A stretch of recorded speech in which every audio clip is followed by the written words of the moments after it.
روح سلطانی رہے باقی تو پھر کیا اضطراب ہے، مگر کیا اس یہودی کی شرارت کا جواب وہ کلیم بے تجلی، وہ مسیح بے صلیب، نیست پیغمبر ولیکن در بغل دارت کتاب۔ اب یہ کس کی طرف اشارہ ہو رہا ہے؟ کارل مارکس کی طرف۔ یہودی، جرمنی کا رہنے والا، 1818 میں پیدا ہوا ہے۔ اس کے دماغ میں وہ سب کمیونزم سوشلزم کے جو خیالات تھے ان کے بنا پر جرمنی والوں نے نکال دیا جلا وطن۔ فرانس میں جا کر ڈیرا لگایا، وہاں بیٹھ گیا، وہاں سے بھی نکالا گیا۔ انگلینڈ گیا، انگلینڈ ایسے سب کو بگڑے تگڑوں کو سب کو پناہ دیتا ہے۔ وہاں وہ داس کیپیٹال کی تکمیل ہوئی ہے، جس کی بنیاد پر پھر یہ کہ انقلاب آیا، بولشوک ریولوشن رشیا کے اندر۔ وہ کہتا ہے کہ یہ تو ایک نیا انقلاب آ رہا ہے، یہ سرمایہ داری کی جڑ کٹ جائے گی، نظام بدل جائے گا۔ ہم نے جو بھی شیطنت کے پنجے جس طرح کا شکل میں گاڑے ہیں ان میں سے ایک بڑا پنجہ وہ بھی ہے مگر کیا اس یہودی کی شرارت کا جواب وہ کلیم بے تجلی، وہ مسیح بے صلیب، نیست پیغمبر ولیکن در بغل دارت کتاب۔ داس کیپیٹال ایک کتاب تو اس کے اندر ہے، واقعتاً اس کتاب میں بہت تاثیر تھی، اس میں کوئی شک نہیں۔ اس کتاب نے ذہنوں کو مسخر کیا ہے، کیپچر کیا ہے، موٹیویٹ کیا ہے۔ داس کیپیٹال ایک کتاب تو اس کے اندر ہے، واقعتاً اس کتاب میں بہت تاثیر تھی، اس میں کوئی شک نہیں۔ اس کتاب نے ذہنوں کو مسخر کیا ہے، کیپچر کیا ہے، موٹیویٹ کیا ہے۔ نیست پیغمبر ولیکن در بغل دارت کتاب۔ کیا بتاؤں کیا ہے کافر کی نگاہ پردہ سوز، مشرق و مغرب کی قوموں کے لیے روز حساب۔ اس سے بڑھ کر اور کیا ہوگا طبیعت کا فساد، توڑ دی بندوں نے آقاؤں کے خیموں کی تناب۔ یہ تو دنیا زیر و زبر ہو رہی ہے۔ یہ آقا اور یہ جو بندے تھے جن کو تقدیر کا سبق ہم نے سکھا رکھا تھا، جن کو وہ بھی جو اپنے حالات کے اندر جو تھے وہ مست تھے، یہ اٹھ کھڑے ہوئے ہیں، فساد برپا کر دیا ہے، آقاؤں کے خیموں کی تنابیں توڑ رہے ہیں۔ تو اس کا کیا جواب ہے؟ یہ تو ایک بہت بڑا فتنہ ہے جو ہمارے لیے ابلیسیت کے لیے، یہ تو ایک بہت بڑا فتنہ ہے جو ہمارے لیے ابلیسیت کے لیے، یہ تو ایک بہت بڑا فتنہ ہے جو ہمارے لیے ابلیسیت کے لیے۔ آپ نے ایک پوڈ کاسٹ میں کہا تھا کہ علامہ اقبال نے کارل مارکس کو کہا ہے کہ وہ نبی نہیں مگر اس کے پاس کتاب ہے، جیسا کہ یہ شعر میں ابلیس کی مجلس شورا میں ہے۔ وہ ابلیس کی طرف سے کہہ رہے ہیں، don't you think you have miss interpreted? نہیں جی، بالکل نہیں، آپ کو پتہ ہی نہیں ہے۔ اب جو لوگ ڈاکٹر اقبال کو بابا مانے ہوئے ہیں وہ تو ماننے کے لیے تیار ہی نہیں ہے کہ یہ ان سے ہو گیا، اور یہ جو کچھ انہوں نے کیا ہے غلط نہیں کیا۔ ڈاکٹر اقبال نے جو کارل مارکس کی تعریف کی ہے میں اس میں ان کے ساتھ ہوں، یہ میں نے انہیں کرٹیسائز نہیں کیا، ذہن میں رکھیے گا، بالکل صحیح تعریف کی ہے انہوں نے۔ اچھا اب آ جائیں ابلیس کی مجلس شورا میں جو ہے یہ تو ظاہر ہے شاعر نے جب اپنی تھاٹس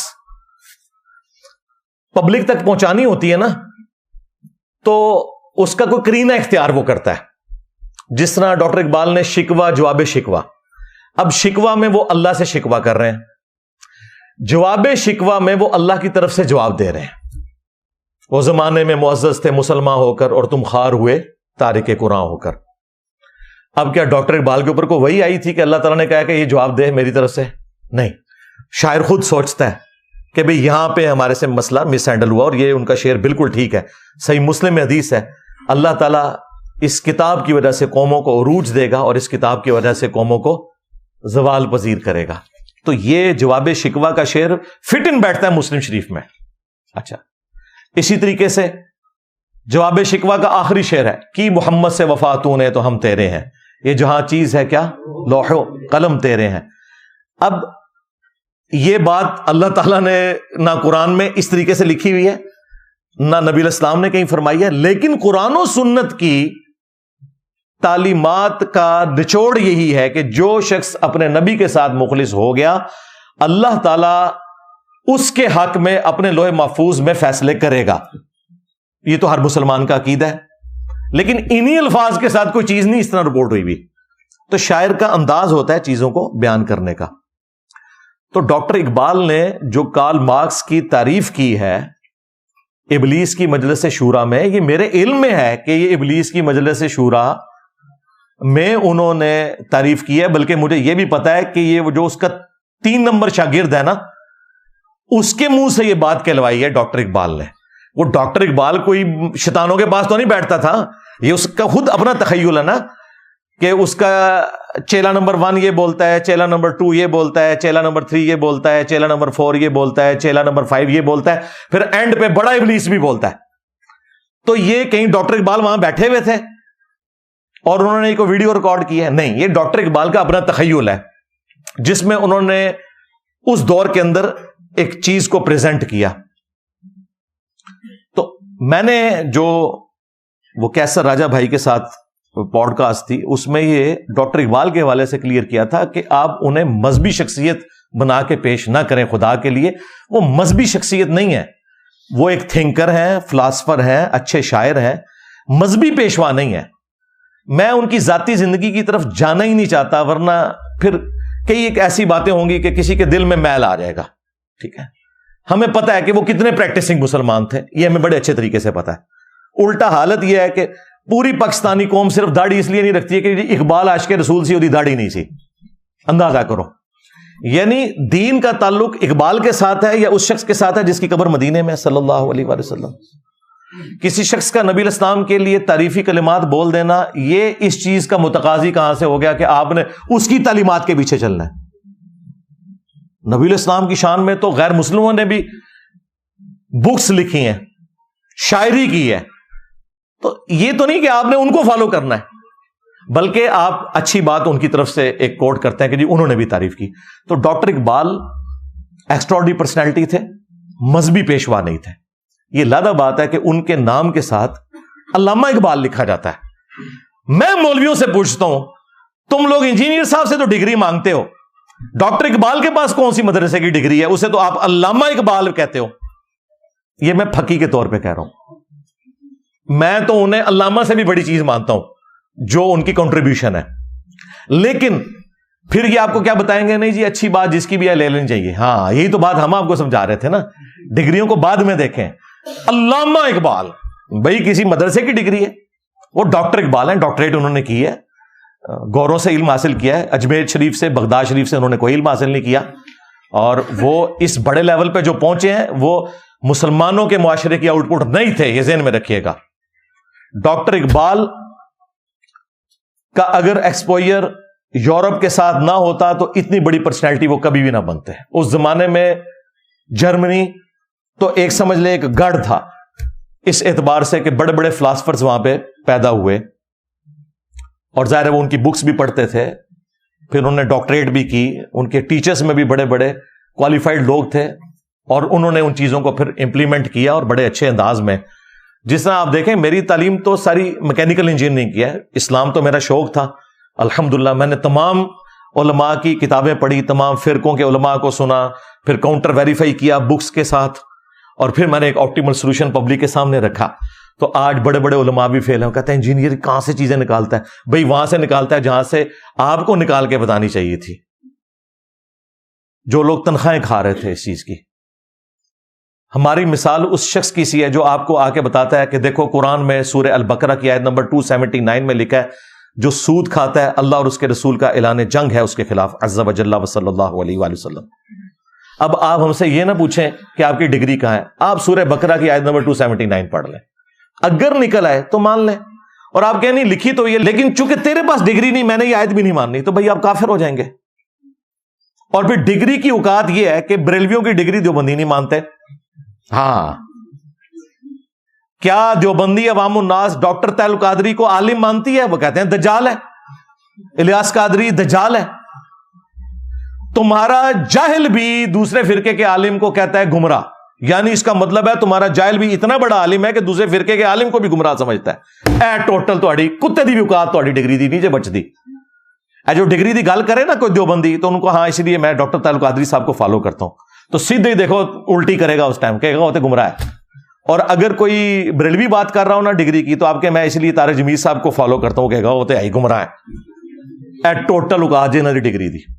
اور ہماری ڈگری کیا ہے قرآن میں, کنتم خیر امۃ اخرجت للناس تأمرون بالمعروف وتنہون عن المنکر وتؤمنون باللہ. تم پوری امت بہترین امت ہو جو لوگوں کے نفع کے لیے نکالی گئی, نیکی کا حکم دیتے ہو اور برائی سے روکتے ہو. اور اسی چیز کو نبی علیہ السلام نے صحیح بخاری میں بیان کیا ہے، بلغوا عنی ولو آیا، پہنچا دو میری طرف سے خواہ ایک آیت ہی تمہیں آتی ہو۔ ایک آیت جس کو آتی ہوگی وہ ڈگری والا عالم ہوگا، مجھے بتائیں بھائی، جتنا علم آتا ہے وہ سکھائیں۔ علم دین حاصل کرنا ہر مسلمان مرد و عورت کے اوپر فرض ہے نا۔ کہتے ہیں جی وہ دیکھیں جی ڈاکٹر کی ڈگری جس کے پاس ہوگی اسی سے آپ آپریشن کروائیں گے۔ او بھائی، میں آپ کا آپریشن کرنے کے لیے یہاں نہیں بیٹھا ہوا، لہذا بات ہے کہ میں نے آپ کے بزرگوں کے بھی آپریشن کر دیے اللہ کے فضل سے۔ تو بات یہ ہے کہ ڈاکٹر انجینئر کی مثال دینا اس لیے غلط ہے کہ وہ ہر بندے پہ بننا واجب نہیں ہے، لیکن علم دین ہر بندے کے اوپر واجب ہے، خواہ وہ ڈاکٹر ہے، انجینئر ہے، عالم ہے، جاہل ہے۔ اتنا علم حاصل کرنا اس کے اوپر واجب ہے جس سے وہ اپنی 24 گھنٹے کی زندگی گزار سکے۔ میرا تو یہ دعویٰ ہے کہ ہر مسلمان ہی عالم ہے، اگر مسلمان عالم نہیں ہے نا تو وہ مسلمان ہی نہیں ہے۔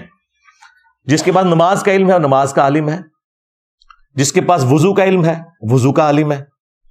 آپ کہتے ہیں نہیں سارا، اور سارا تو تھوڑے مفتی کو بھی کوئی نہیں۔ ہاں 1000 سے زیادہ آیات سائنٹیفک فیکٹس کے اوپر ہے، اور تمہارے علماء کو تو سائنس کی الف بے نہیں آتی ہے۔ وہاں پہ پھر آپ کہتے ہیں نہیں وہ قرآن میں لکھا ہے فَاسْأَلُوا أَهْلَ الذِّكْرِ إِن كُنتُمْ لَا تَعْلَمُونَ، اگر تمہیں علم نہ ہو تو اہل ذکر سے پوچھو۔ ایسٹرونومی کی باتیں قرآن میں ایک ایسٹرونومی کی فیلڈ کے بندے سے پوچھیں گے، ایمبریولوجی کی باتیں جو ہیں ایک ایمبریولوجی کی فیلڈ کے بندے سے پوچھیں گے، باٹنی کی باتیں اس فیلڈ کے بندے سے پوچھیں گے، یہی کہتے ہیں نا۔ تو بھائی اسی طریقے سے علماء نے بھی صرف نکاح طلاق اس طرح کے مسائل بتانے ہیں، باقی پورے قرآن اور حدیث کے عالم تو علماء بھی نہیں ہیں۔ تو کیا ہم نے کبھی کہا یہ علماء جاہل ہیں؟ وہ تو ان کی حرکتوں کی وجہ سے کہتے ہیں نا، یعنی چشتی رسول اللہ، شبلی رسول اللہ علیہ مسئلے کہتے ہیں نا سی، ادروائز تو ہم مفتی کہہ کے پکارتے ہیں نا، مولانا تقی عثمانی کہتے ہیں نا، مولانا جو ہے وہ اشلی تھانوی صاحب کہتے ہیں نا، اعلیٰ حضرت میں کہہ رہا ہوتا ہوں احمد صاحب بریلوی صاحب، مفتی منیب الرحمان صاحب، تو رسپیکٹ سے نام لے رہے ہوتے ہیں نا۔ تو اگر آپ کے ہر چیز کے علم تو ان کے پاس بھی نہیں ہے، تو اس طریقے سے کوئی ڈگری والے معاملات کو لے کے چلنا۔ تو ڈاکٹر اقبال سے بات شروع ہوئی تھی، تو ڈاکٹر اقبال اگر کوئی بات قرآن و سنت کے مطابق کریں وہ آپ ضرور لے لیں۔ ڈاکٹر اقبال تو بڑی پرسنالٹی ہیں، صحیح بخاری میں حدیث ہے شیطان نے انسانی شکل میں آ کے آیت الکرسی کا وظیفہ دیا تھا۔ نبی علیہ السلام نے فرمایا اے ابو ہریرہ 3 راتوں سے جو تیرے پاس آ رہا ہے نا وہ شیطان ہے، لیکن بات اس نے سچی کی ہے کہ جو رات کو آیت الکرسی پڑھ کے سو جائے صبح تک ایک اللہ تعالیٰ فرشتہ اس پہ مامور کر دیتا ہے جو اس کی حفاظت کرتا ہے۔ تو ہمیں تو اسلام نے یہ کہا کہ شیطان کی بھی سچی بات کی تصدیق کرنی ہے۔ جامعہ ترمذی میں ایک حدیث ہے، اسے سپورٹو ابن عباس کا قول بھی شیخ زبیر صاحب نے مشکات المصابیح میں نقل کیا ہے کہ حکمت مؤمن کی گم شدہ میراث ہے، جہاں سے بھی ملے حاصل کر لو، جہاں سے مرضی حاصل کرو، جہاں سے اچھی بات ملتی ہے آپ اس کو حاصل کریں، یہ آپ کا رائٹ ہے، آپ بالکل حاصل کریں۔ لیکن آپ یہ قدغن اگر لگائیں گے فلاں کی بات سننی ہے فلاں کی نہیں سننی، تو یہ پھر اس کا کوئی اینڈ نہیں، کیونکہ دوسرے بھی آپ کے بارے میں یہی سمجھتے ہیں کہ آپ کی بات نہیں سننی چاہیے۔ آپ اوپن رکھیں، آپ کے علمی دلائل میں دیکھیں، جو بندہ قرآن و سنت کے مطابق بات کرے۔ اسی لیے دیکھیں میرے سوا آج تک کوئی عالم ایسا نہیں ہے جو کہ سب کو سنو، میں واحد بندہ ہوں، دی اونلی ون ابھی تک۔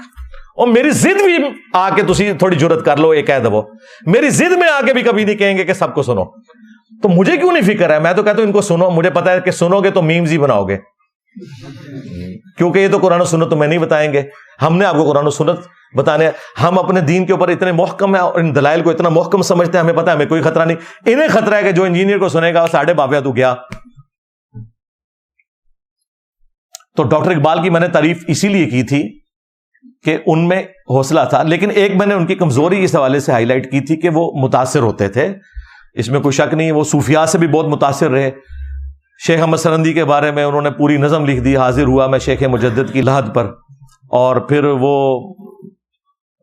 اس کے بعد انہوں نے ان کی تعریف میں کیا کیا، ان کی قبر کے بارے میں بھی اشعار کہہ دیے، ٹھیک ہے، اور وہ مطلب متاثر ہوتے تھے۔ لیکن جب ان کو غصہ آیا ہوتا تھا صوفیاء پہ، پھر وہ یہ بھی کہتے تھے نکل کر خانقاہوں سے ادا کر رسم شبیری۔ تو وہ ہر طرف جو اچھی چیز وہ دیکھتے تھے، ہم حسن ظن رکھتے ہیں جو اچھی چیز تھی وہ تعریف کرتے ہوں گے، اور جب ان کو کوئی چیز بری نظر آتی ہوگی تو انکار کر دیتے ہوں گے۔ تو کارل مارکس کے حوالے سے بھی جو میں نے بات کی تھی، وہ انہوں نے تعریفی کلمات، وہ چیلا نمبر 3 نے جو بات کی ہے، وہ چیلا نمبر 3 نے آ کے ڈاکٹر اقبال کے کان میں بات نہیں ڈالی ہے، یہ ڈاکٹر اقبال کا تخیل ہے۔ اچھا، وہ کہتے ہیں نہیں، وہ چونکہ شیطان کی بات انہوں نے کوٹ کی ہے اس لیے وہ ان کے کھاتے میں آپ نہ ڈالیں. تو پھر پھکا لے لیں. اسی ابلیس کی مجلس شورا کے اینڈ پہ جا کے پھر بڑا شیطان میدان عمل میں اترتا ہے اور وہ نبی علیہ السلام کے لیے تعریفی کلمات کہتا ہے، اور وہ کہتا ہے کہ اپنے چیلوں سے کہ خیال رکھنا ہے کہ انسانیت نبی علیہ السلام کی تعلیمات سے کہیں بہرہ مند نہ ہو جائے، ادروائز ہمارا سارے کے سارا مشن فلاپ ہو جائے گا. تو پھر یہ بھی کہو کہ یہ بھی ابلیس نے کہا ہے اور تمہارا عقیدہ بالکل اس کے اپوزٹ ہے.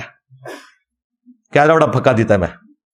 ابلیس کہہ رہا ہے اپنے چیلیاں نو دھیان کرنا نبی علیہ السلام کی تعلیمات سے کوئی متاثر نہ ہو جائے. تو اس کا مطلب یہ ابلیس تعلیمات دے رہا ہے؟ نہیں، ڈاکٹر اقبال نے سکھایا کہ ابلیس کی پوری کوشش ہوگی کہ نبی علیہ السلام کے قدموں تک نہ پہنچنے دے. اب آدھے چیلا نمبر 3 جو اس میں کہتا ہے وہ یہی تعریفی کلمات کارل مارکس کے لیے کہہ رہا ہوتا ہے. وہ اپنے استاد سے کہتا ہے استاد جی آپ تو بات کر رہے ہیں، جبکہ وہ جو یہودی ہے کارل مارکس اس نے تو بیسک ہیومن رائٹس لوگوں کو سکھائے ہیں، جس کی وجہ سے پھر انقلاب آیا. آپ کو پتا ہے رشین امپائر جو ہے وہ ٹوٹی تھی اور لینن میدان عمل میں اترا اور اس نے بیسک رائٹس سکھائے. کدھر یورپ اتنی ترقی کر گیا تھا اور رشیا وہی پرانی زندگی گزار رہے تھے، اس نے آ کے ایک انقلاب برپا کیا. تو ڈاکٹر اقبال کے سامنے یہ سارے انقلاب موجود تھے. تو وہ کارل مارکس کی تعریف کرتا ہے جس طرح نبی علیہ السلام کی تعریف کرتا ہے نا ابلیس، اس طرح ابلیس کا ایک چیلا کارل مارکس کی تعریف کرتا ہے کہ یہ یہودی نے تو آ کے ہمارا سارا معاملہ ہی خراب کر دیا ہے، اس نے تو لوگوں کو بیسک ہیومن رائٹس کا بتایا ہے، اور یہ جو ہے وہ موسیٰ علیہ السلام کی طرح اس کے پاس عصا تو نہیں ہے، اور نہ عیسیٰ علیہ السلام کی طرح یہ صلیب چڑھا ہوا ہے جس طرح یعنی ان کے یہ عقیدے ہیں.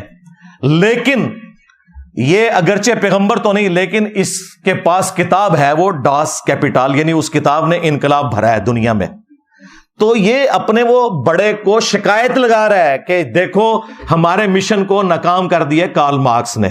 تو مجھے بتائیں یہ ڈاکٹر اقبال ہی بول رہے ہیں نا؟ اگر آپ کہتے ہیں وہ نہیں بول رہا تو پھر آگے بھی جا کے جو ابلیس تعریف کر رہا ہے نبی علیہ السلام کی، وہ بھی پھر کہیں کہ ابلیس ہی بول رہا ہے، ڈاکٹر اقبال نہیں بول رہا. ایک ٹکٹ میں 2 مزے تو نہ کرو. وہ سمجھا رہے ہیں. اچھا، اور یہ بات سب کو پتا ہے، ایک خام خانہ ڈاکٹر اسرار نے یہ حرکت نہیں کی ہے. ڈاکٹر اسرار صاحب نے جب ابلیس کی مجلس شورا پڑھی ہے نا، اس میں انہوں نے پھر تعریفی کلمات بولے ہیں کارل مارکس کی کتاب ڈاس کیپیٹال کی. ان کا کہ یقیناً یہ بہت غیر معمولی کتاب تھی جس نے دنیا میں انقلاب برپا کیا. روح سلطانی رہے باقی تو پھر کیا اضطراب ہے، مگر کیا اس یہودی کی شرارت کا جواب، وہ کلیم بے تجلی وہ مسیح بے صلیب، نیست پیغمبر و لیکن در بغل دارت کتاب. اب یہ کس کی طرف اشارہ ہو رہا ہے؟ کارل مارکس کی طرف.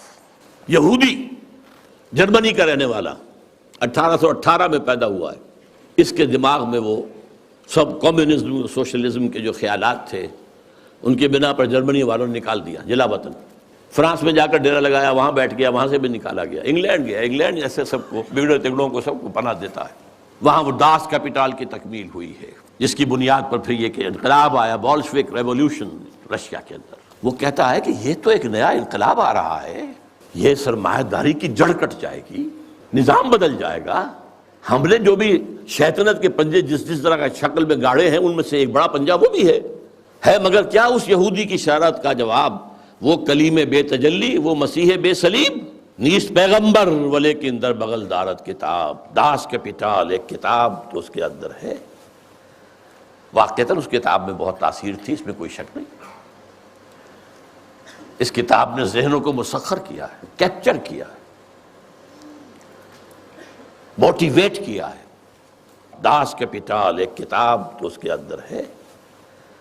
واقعتاً اس کتاب میں بہت تاثیر تھی، اس میں کوئی شک نہیں. اس کتاب نے ذہنوں کو مسخر کیا ہے، کیپچر کیا ہے، موٹیویٹ کیا ہے. نیست پیغمبر ولیکن در بغل دارت کتاب.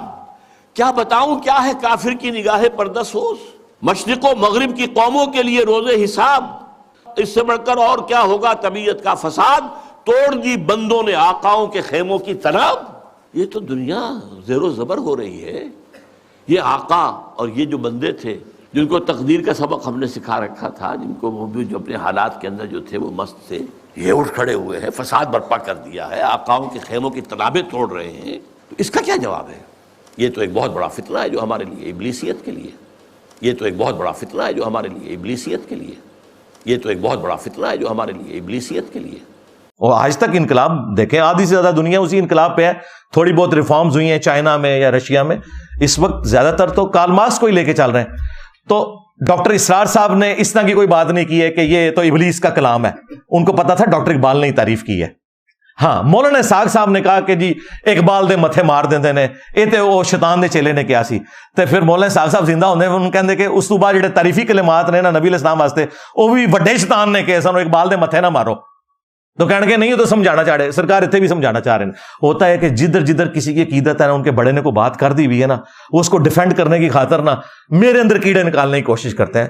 یار میں نے الحمدللہ اپنے 10 رجوع ریکارڈ کروائے ہوئے ہیں، میرے علاوہ کوئی بندہ نہیں جو رجوع کہہ کے چیزیں ریکارڈ کروائے، مجھے کوئی آر نہیں ہے کسی بات کے اوپر ماننے پہ، لیکن جو بات ہے نہیں اس طرح اس کو خام خواہ تو میرے کھاتے میں نہ ڈلوائیں۔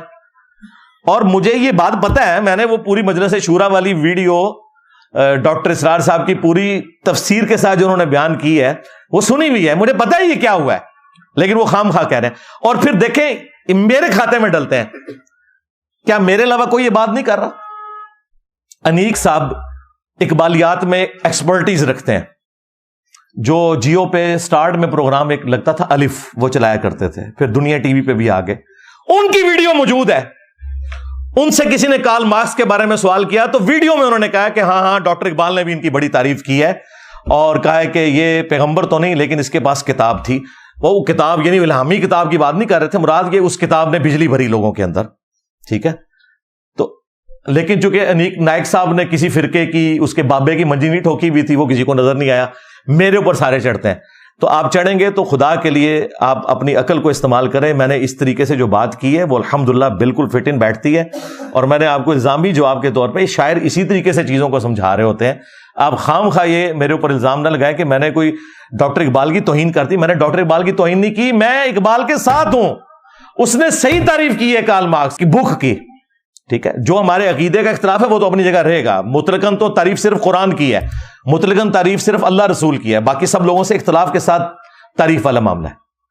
پھر میں نے اس میں ان سے یہ بھی بات کی تھی کہ ڈاکٹر اقبال جو ہے وہ مسولینی کو بھی مل کے آئے تھے، تو کوئی انکار کرے نا، نہیں ملے تھے، متاثر بھی تھے، وہ اس وقت کا سب سے بڑا ڈکٹیٹر تھا، ٹھیک ہے۔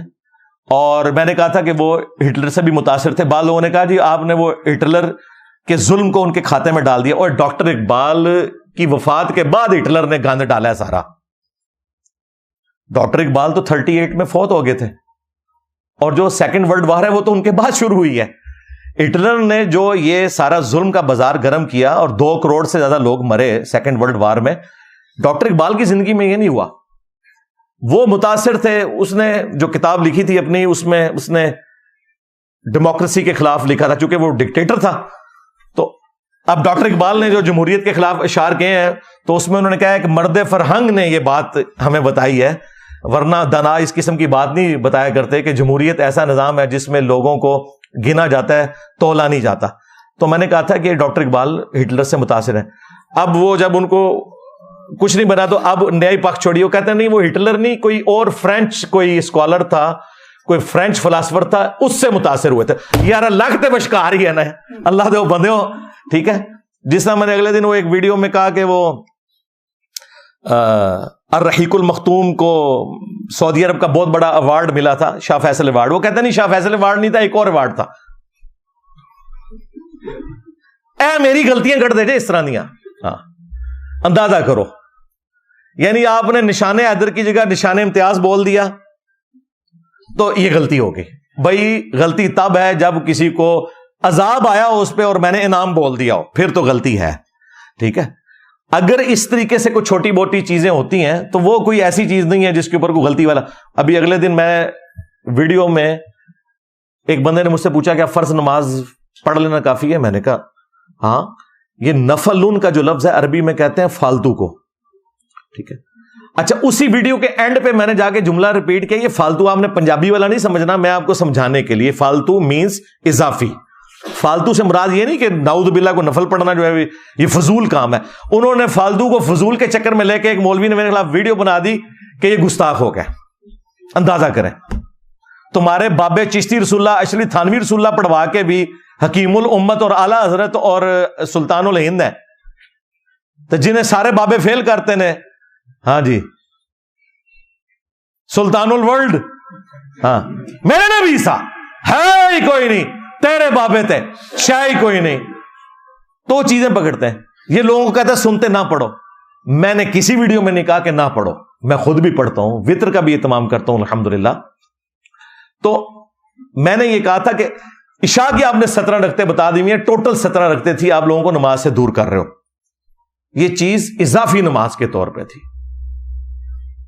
تو اس طرح میرے پوائنٹس کو پکڑ کے اور اس طرح ریبٹل کرنا، میں کوشش کرتا ہوں کہ میں ہر بات کا اس لیول پہ اتر کے جواب نہ دوں، اکثر اسٹوڈنٹس ہی دے لیتے ہیں، میں ہر بات کا جواب دے سکتا ہوں۔ ہاں کبھی ابھی پرچی نہ آتی اور یہ پرچی بھی آپ کی قسمت اچھی ہے، یہ آخری پرچی تھی تو میں اس پہ تفصیلی بولوں، اگر یہ بیچ میں کہیں پرچی آ گئی ہوتی نا تو میں نے اس کو سکپ کر دینا تھا۔ میں نے وہاں ٹائم دیکھا اور پرچی آخری تھی، میں چلو 10-15 منٹ تھوڑا انہوں نے تبرک میں جانے دے ہی دے وہاں، ٹھیک ہے نا۔ اللہم انی اسألک بانک انت اللہ لا الہ الا انت الاحد الصمد الذی لم یلد ولم یولد ولم یکن له کفوا احد وإلہکم الہ واحد لا الہ الا هو الرحمن الرحیم الف لام میم اللہ لا الہ الا هو الحی القیوم اللہم صلی علی محمد وعلی آل محمد اللہم ربنا آتنا فی الدنیا حسنہ وفی الآخرۃ حسنۃ وقنا عذاب النار ربنا آتنا من لدنک رحمہ وہیئ لنا من امرنا رشدا لا الہ الا انت سبحانک انی کنت من الظالمین اللہم اغفر لحینا ومیتنا وشاہدنا وغائبنا وصغیرنا وکبیرنا وذکرنا وانثانا اللہم من احییتہ منا فاحیہ علی الاسلام ومن توفیتہ منا فتوفہ علی الایمان۔ اے اللہ جن جن بھلائیوں کا سوال تیرے محبوب صلی اللہ علیہ وآلہ وسلم نے تجھ سے کیا، ہمارے حق میں، ہمارے ماں باپ کے حق میں، ہمارے بیوی بچوں کے حق میں، پوری امت کے حق میں قبول و منظور فرما۔ جن جن چیزوں کے شر سے تیرے محبوب صلی اللہ علیہ وآلہ وسلم نے تیری پناہ طلب کی، تمام مسلمانوں کو ان چیزوں کے شر سے اپنی پناہ عطا فرما۔ خصوص بالخصوص اے اللہ انڈیا میں، کشمیر میں، چائنا میں، فلسطین میں، یمن میں، عراق میں، شام میں، افغانستان میں، پاکستان میں، جہاں کئی مسلمان کس پرسی کی زندگی گزار رہے ہیں، غیب سے ان کی عزت، آبرو، جان و مال کی حفاظت فرما۔ اے اللہ حاضرین کے دلوں میں جو جو نیک اور جائز دعائیں ہیں قبول فرما، حاضرین کے جو چھوٹے بڑے رشتہ دار فوت ہو چکے مغفرت فرما، جو بیمار ہیں انہیں شفا عطا فرما۔ یہ تمام دعائیں تمام مسلمانوں کے حق میں قبول و منظور فرما۔ اے اللہ ہمارے ملک پاکستان کی خیر فرما، پورے عالم اسلام کی خیر فرما، اندرونی اور بیرونی خطرات سے محفوظ فرما۔ سبحان ربک رب العزت عما یصفون وسلام علی المرسلین والحمد للہ رب العالمین وصلی اللہ علی النبی الکریم وعلی آلہ واصحابہ اجمعین الی یوم الدین، آمین۔